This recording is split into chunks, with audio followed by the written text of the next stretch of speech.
बिस्मिल्लाहिर्रहमानिर्रहीम। Welcome to medical world by ए।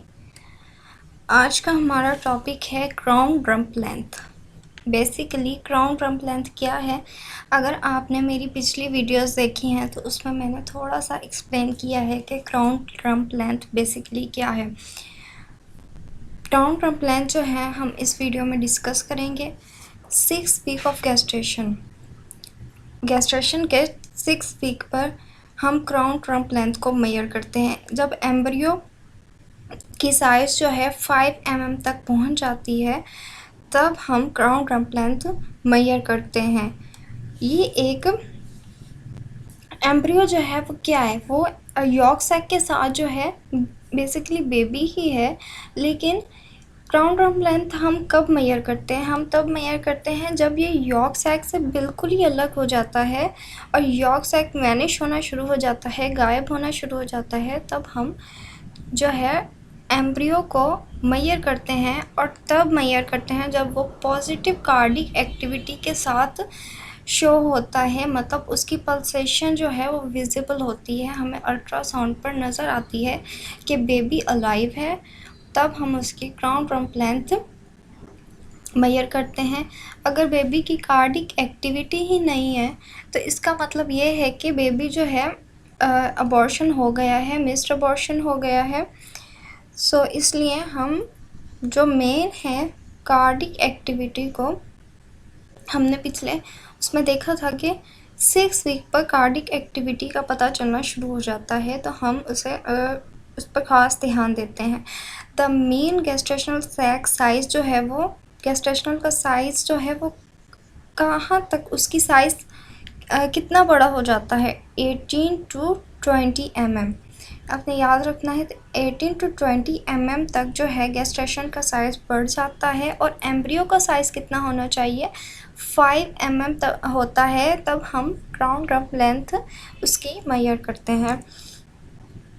आप दे सकते हैं हाउ टू मेजर। हमने क्राउन रम्प लेंथ को मेजर कैसे करना है अल्ट्रासाउंड मशीन पर। Crown rump length CRL is the measurement of the length of human embryo. हमने बच्चे को उसकी लेंथ मेजर करनी है जिसे हम क्राउन रम्प लेंथ कहते हैं। जो फीटस है उसका टॉप ऑफ द हेड मतलब क्राउन रम्प लेंथ। मैं बताऊंगी कि रम्प क्या होता है, क्राउन क्या होता है। क्राउन तो बेसिकली हर किसी को पता है कि क्राउन क्या होता है। क्राउन जो है हेड को कहते हैं to the bottom of the buttocks. Buttocks क्या होता है? बेबी के जो हमने लिम्स देखे थे, टांगे एंड तक जो है उसे हम रम्प कहते हैं।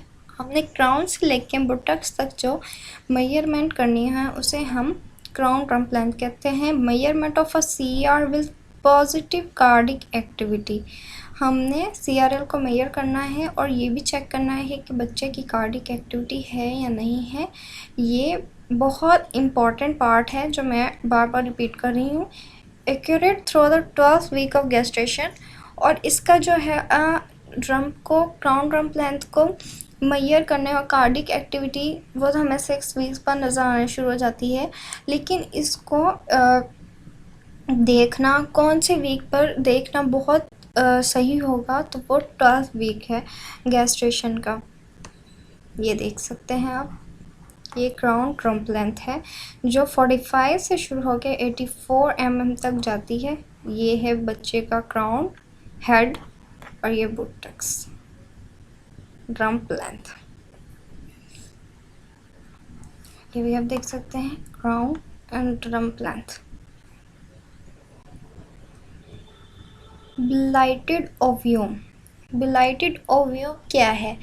काफ़ी लोगों के दिमाग में आ रहा होगा फर्टिलाइज्ड एग हो जाता है, लेकिन फिर भी अल्ट्रासाउंड पे हमें कुछ नज़र नहीं आता, तो उसको हम क्या कहते हैं?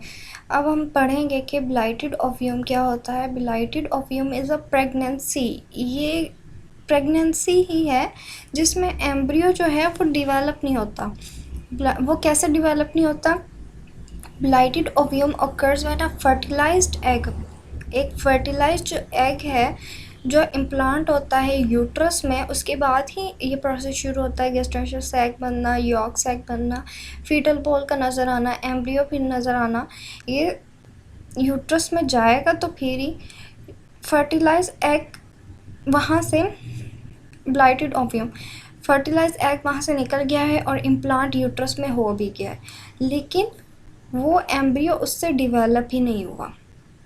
आप समझ लें बिल्कुल, मतलब वो डिवेलप ही नहीं हुआ, वो बना ही नहीं है। It is also referred an embryonic, और इसे हम दूसरे लफ्ज़ों में भी कहते हैं एन एम्ब्रियोनिक प्रेगनेंसी, एम्ब्रियो के बगैर प्रेगनेंसी, नो एम्ब्रियो, इसमें कोई भी एम्ब्रियो नज़र नहीं आता।